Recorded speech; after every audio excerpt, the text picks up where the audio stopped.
The NHL just screwed the Winnipeg Jets as they fall in overtime to the Las Vegas Golden Knights by a score of 3-2. And this was a game the Jets should have won.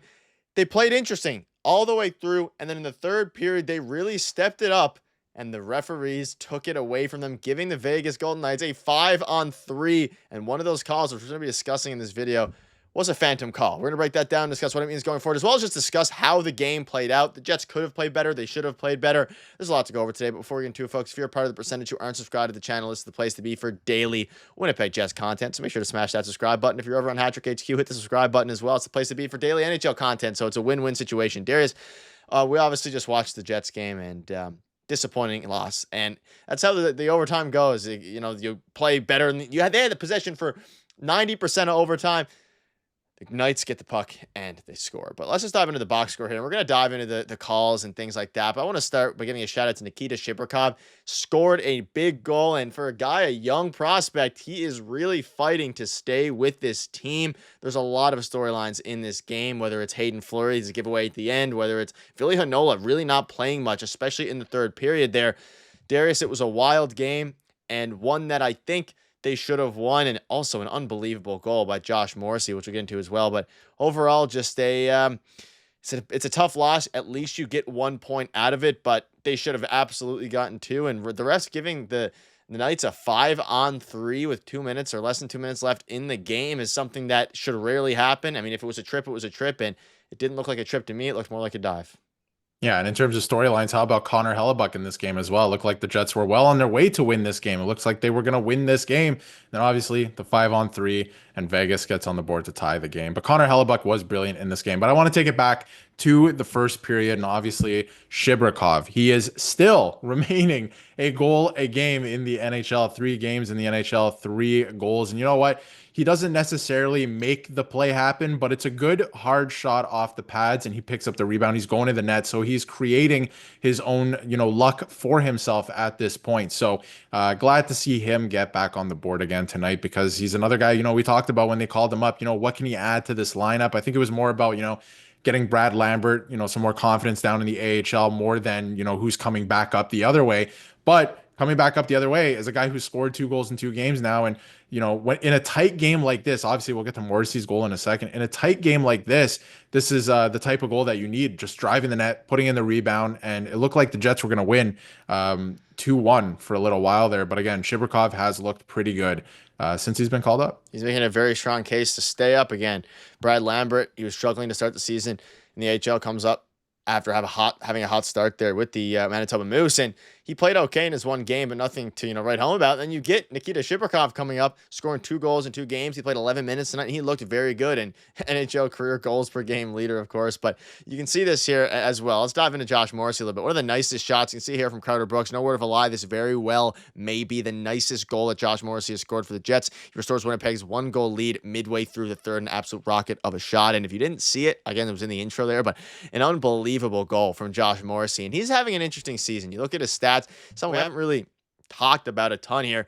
27 points in 30 games, quietly putting up an absolute masterclass of a season. He's not scoring as much as we're used to from Josh Morrissey, but he's been playing very, very well. And again, the goal scoring hasn't really been there. He's now up to 3 goals on the season. So Darius, an absolute beautiful shot, beauty of a shot by him, and it's why this loss was so much more annoying, because that was such a nice goal. The refs come out to dictate the game a little bit, but we'll get into that in a little bit here.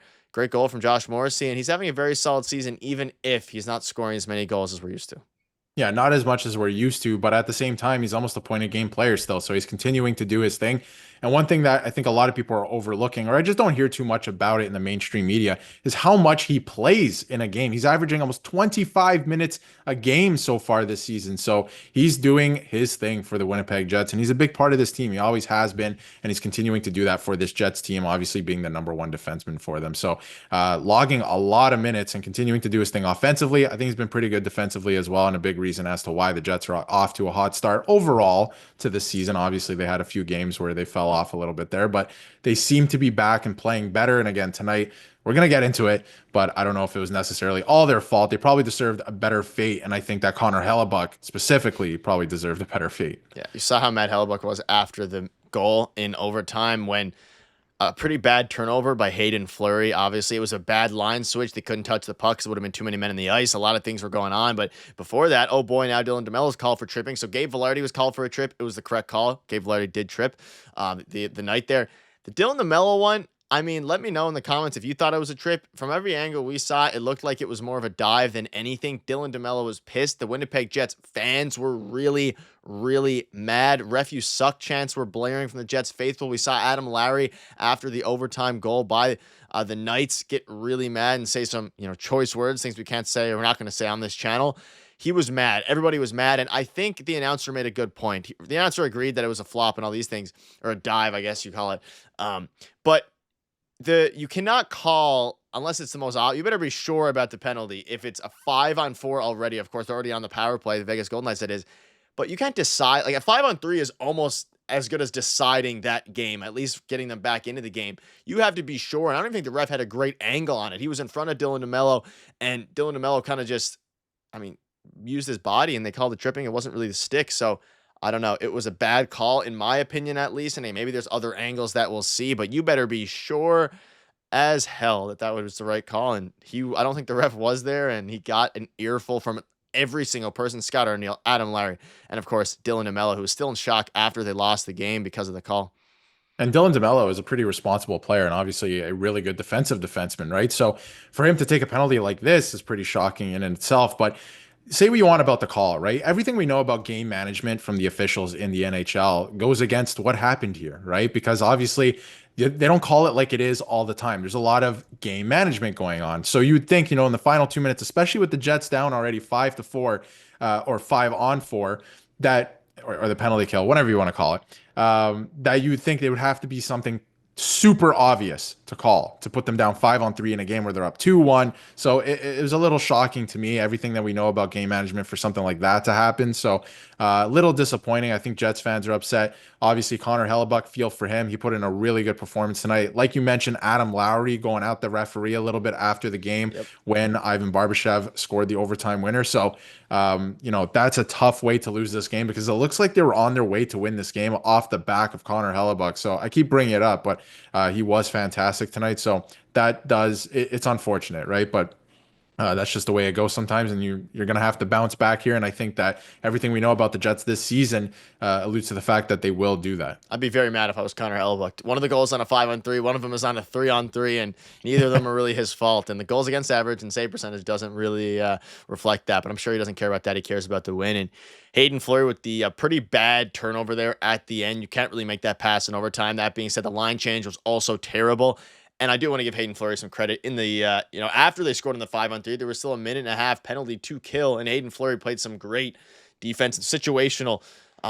He kept diving to cut off the pass across crease. So it was a very interesting thing.